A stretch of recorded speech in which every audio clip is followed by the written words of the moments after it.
Gentlemen, what is going on today? My name is Ryan Mickler, and I am the host and the founder of the Order of Man podcast and movement. Thank you for joining us today. I've got a very interesting one based on some things I've been thinking about over the past couple of days. And of course, this is your Friday Field Notes. If you're new to the podcast, this is me just riffing, just sharing some ideas, some thoughts, and things that have been bouncing around in my brain over the past week. We've also got our interview show, which I'm interviewing guys like Jocko Willink and David Goggins and Mark Manson and Brian Rose and Tim Kennedy and Pete Roberts, and the lineup of men that we have who join us on the podcast is absolutely phenomenal. We've also got our Wednesday show, which is an Ask Me Anything show where I join my co-host Kip Sorensen and we ask questions from our exclusive brotherhood, the Iron Council, and also from the Facebook group, which you can find at facebook.com/groups/Order of Man. The only other thing I would tell you right now before I get into the discussion, because I am anxious to talk with you about this today, is our Battle Ready program. This is a free 30-day email course where you're going to learn the skills and the strategies and the tactics to be able to plan out your quarter and then act accordingly and achieve what it is you're after. So you can check that out at orderofman.com/battleready. All right, guys. Without further ado, let's get into the conversation. I want to talk with you about this concept and the idea of front toward enemy. I was at jiu-jitsu the other night, and we were rolling and doing our training, and my coach, Pete Roberts, started talking about some technique and some strategy, and one of the core principles was always face the threat, face your opponent. And what's interesting is a lot of the times our natural tendency is to turn our back, right? To turn, to run away, to retreat. Obviously, the problem with that is that you expose yourself to vulnerabilities, you expose yourself to weakness, and you potentially put yourself in a compromising situation, not just with jiu-jitsu, but with life. So Pete talked a lot about making sure that you're rolling into your opponent, that you're turning into your opponent, that you're not giving up your back, and that you're facing the threat or the potential threat that could arise. And as I started thinking about this at jiu-jitsu, I started thinking about my time in the military service. I remember when I went to basic training, one of the more interesting and fun parts of the training itself was when we got the Claymore mines out. And if you've ever seen a Claymore mine, it's this green rectangle and it's bowed a little bit. And on the front of that Claymore mine, it says on there, front towards enemy. And obviously that's so you wouldn't set it up backwards and then end up blowing yourself up. But I think it's a very applicable lesson, not just in combat, not just in jiu-jitsu, but in life. And I can't tell you how often I hear from guys who haven't adopted this mentality and this mindset into the way they operate their everyday lives. When things get scary or challenging or difficult, they retreat. And they don't retreat strategically, because I think there is a point in time where maybe we do need to retreat or reset or give ourselves some space and margin. But they don't do it tactically. They do it with their natural tendency, which is to turn around, expose your back, and then run away as quickly as possible. And if you're facing an enemy, whether it's in jiu-jitsu, martial arts, or in combat, exposing your back and not covering your retreat is a very dangerous way to go about doing it. But it's the same thing in life. Now, most of us aren't going to be in a life and death struggle, whether it's combat or a civilian life. And that's a good thing. You know, we don't want to be in these situations. We may find ourselves in these situations, but we certainly don't want to be there. But I want you to be ready, and I want you to be prepared should that happen.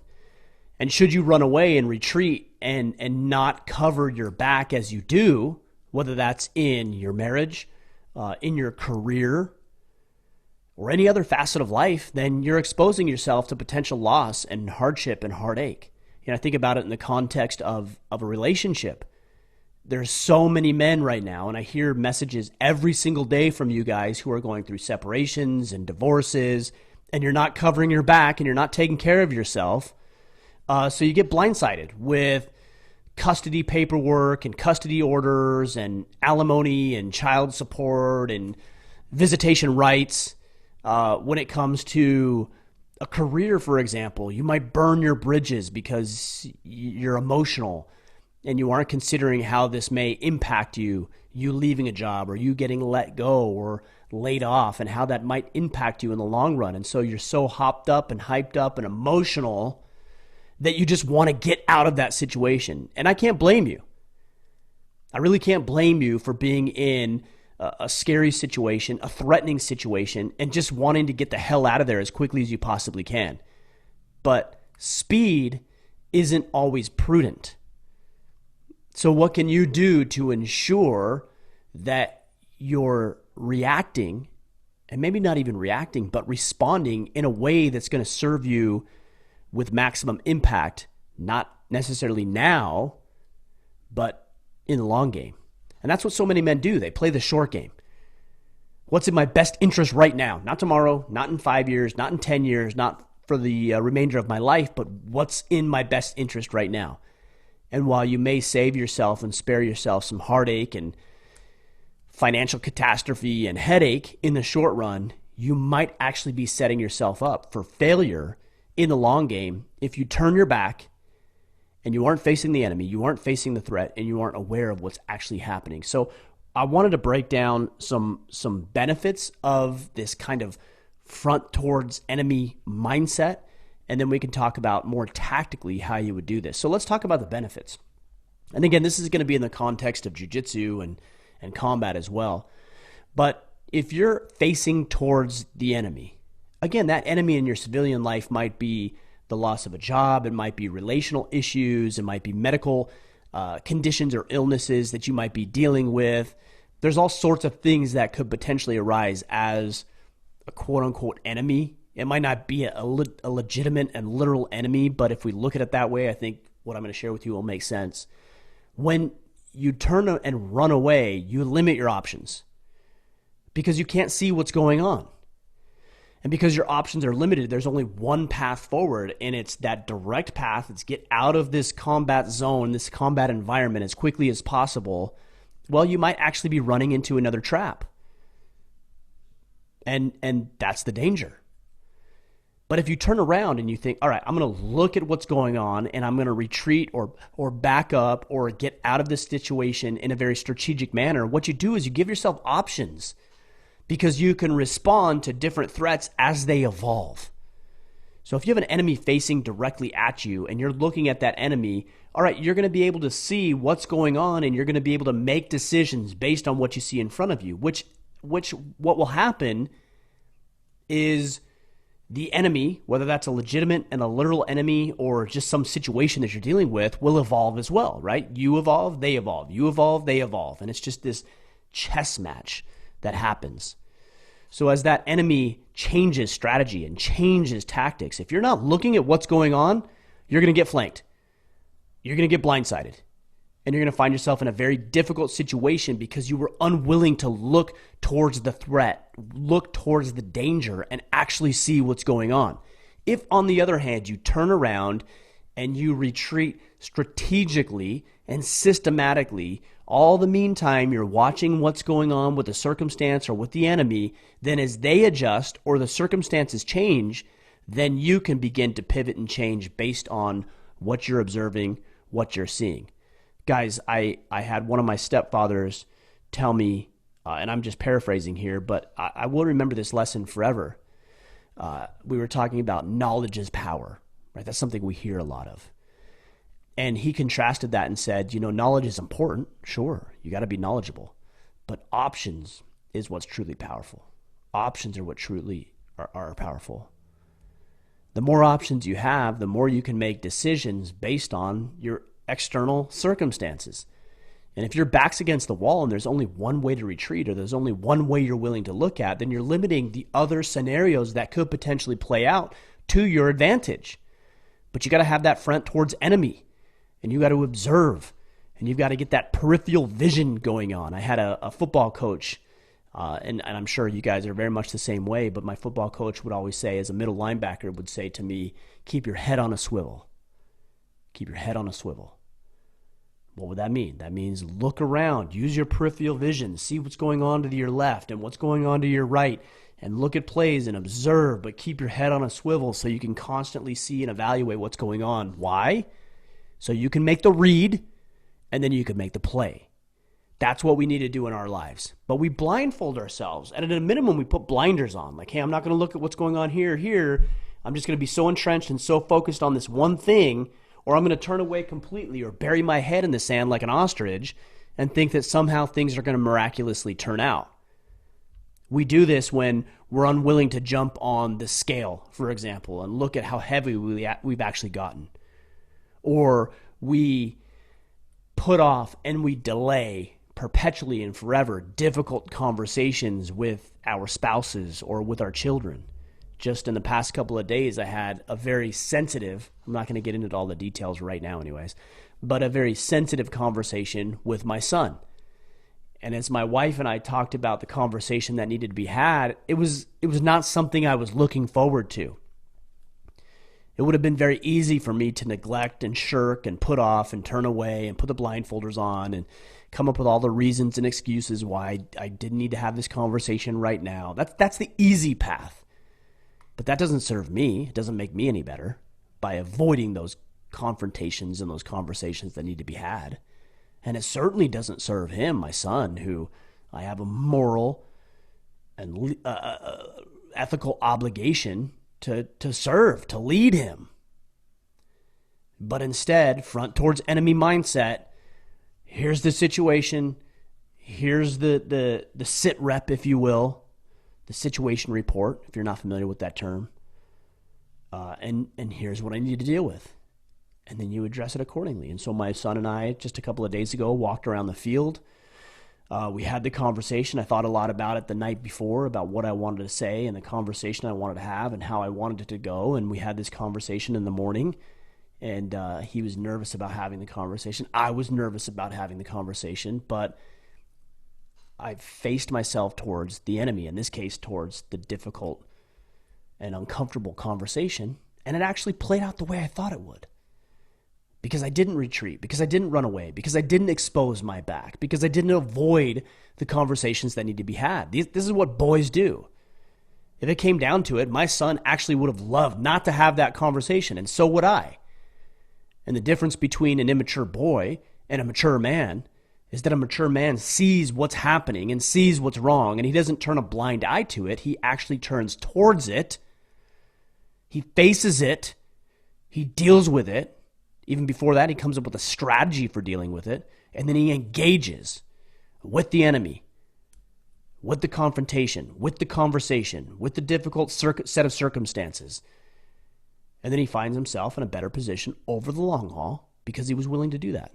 So guys, give yourself some options and give yourself a chance to make things right, to improve, to thrive, and to excel in the wake of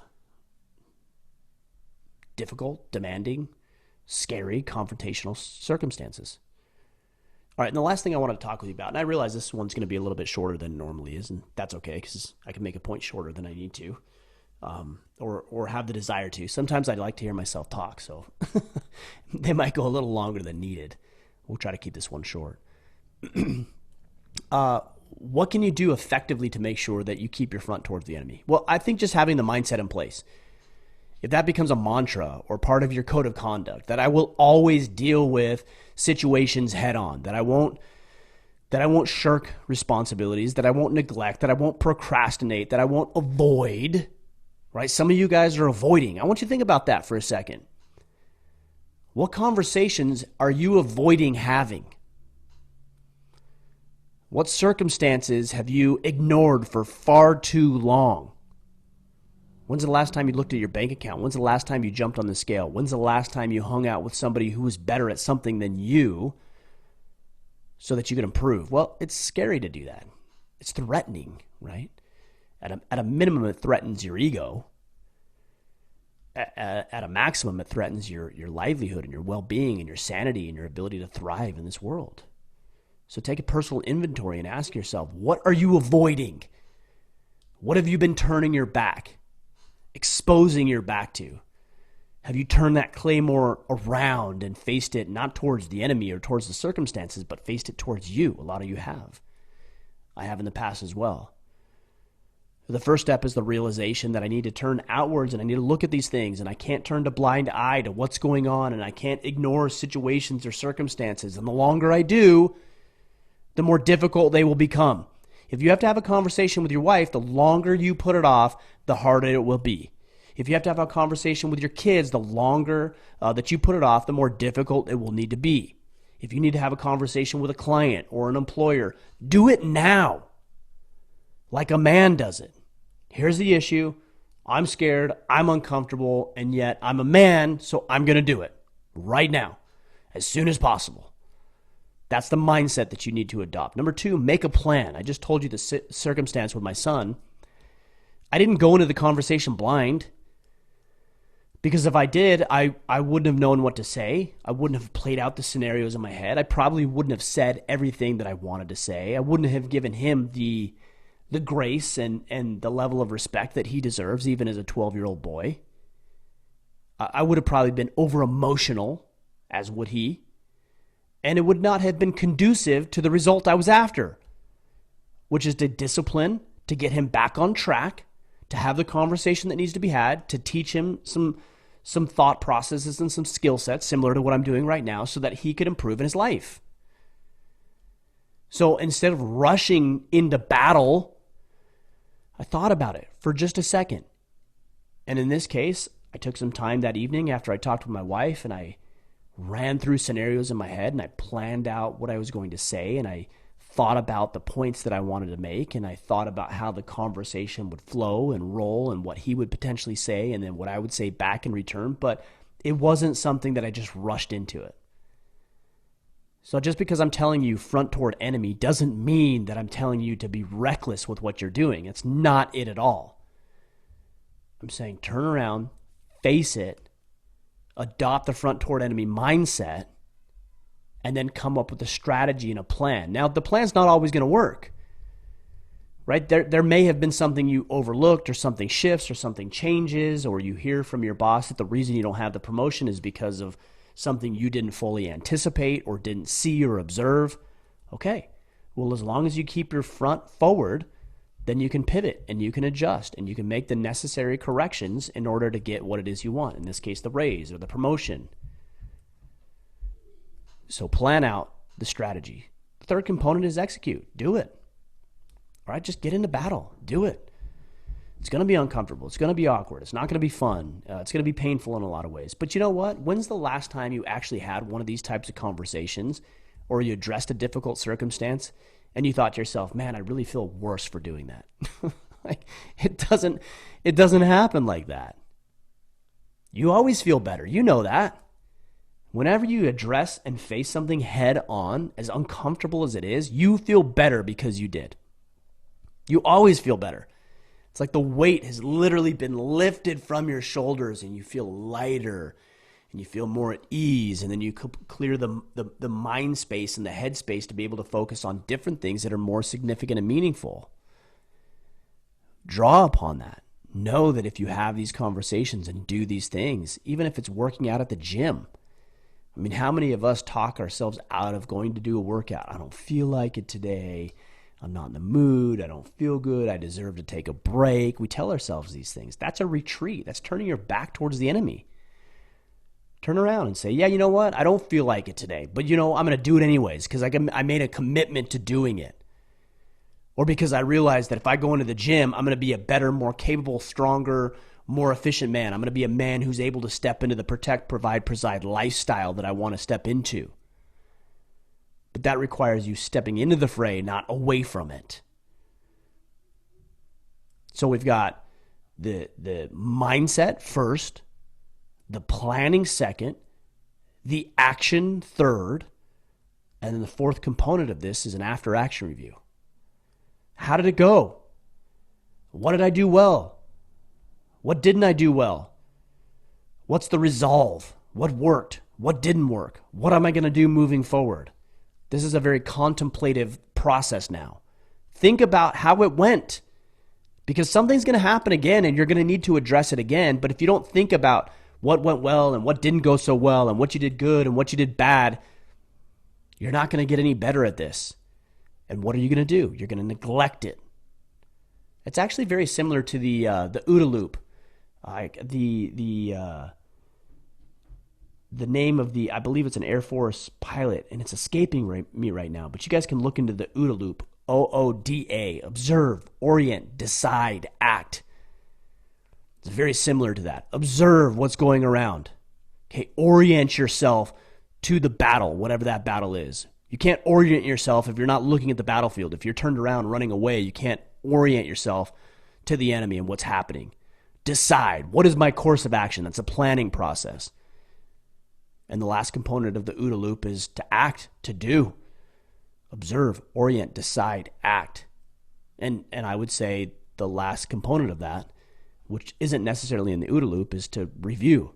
That might be cycling back into observe, but review it. What went well? What didn't go so well? What am I going to do next time when I'm faced with this difficult circumstances? Think about how you feel. Do I feel better? Do I feel worse? You're always going to feel better. Guys, this really isn't, that's why this is so short, is this really isn't a complicated process, but it needs to be said. Because there's a lot of you who are running away, who are retreating, who are withdrawing from your masculine role, responsibility, and duties. Because it's scary, it's uncomfortable, nobody ever taught you how to do these things. It represents and poses a very real and serious threat to your short-term well-being. I could have done without that conversation with my son today. I certainly could have done without that. But I feel better because I had it. I'm a better father because I had it. He's a better young man because I was willing to have that conversation with him. It's the same thing in your life, whether you're an employee, an employer, talking with clients, talking with employees, talking with your wife, talking with your kids, just observing what's going on around you. You're going to be a better man because you have embraced the front toward enemy mindset. That's it, guys. That's all I've got for you today. So what I want you to do this weekend is go out there and think about where you're falling short, where you've shown your back, where you've exposed yourself, where you're vulnerable and weak because you turn away when you should be turning towards. I hope that serves you guys. Let me know how it does. Let me know if you agree. Let me know if you disagree. We can do that respectfully and have a serious conversation about that. Follow me on Instagram, Twitter, Facebook. I'm very active on Instagram, at Ryan Mickler. Second most active, probably on Twitter, believe it or not, which is something I don't think I'd ever think I would say. At Ryan Mickler. Facebook is at Ryan Mickler or at Order of Man. And then YouTube. If you want to catch the video of this, I can't imagine why you'd want to look at my face instead of just hearing my voice. But if you do, for whatever reason, you can check it out on YouTube at Order of Man. All right, guys. That's all I've got for you today. Keep that front toward the enemy. Embrace the battle. Embrace the confrontation. Embrace the hardship. And do what you need to do as a man so you can achieve the results for you, the people you have a responsibility and obligation for. All right, guys. We'll be back on Tuesday for an interview show. Until then, go out there, take action, and become the man you are meant to be.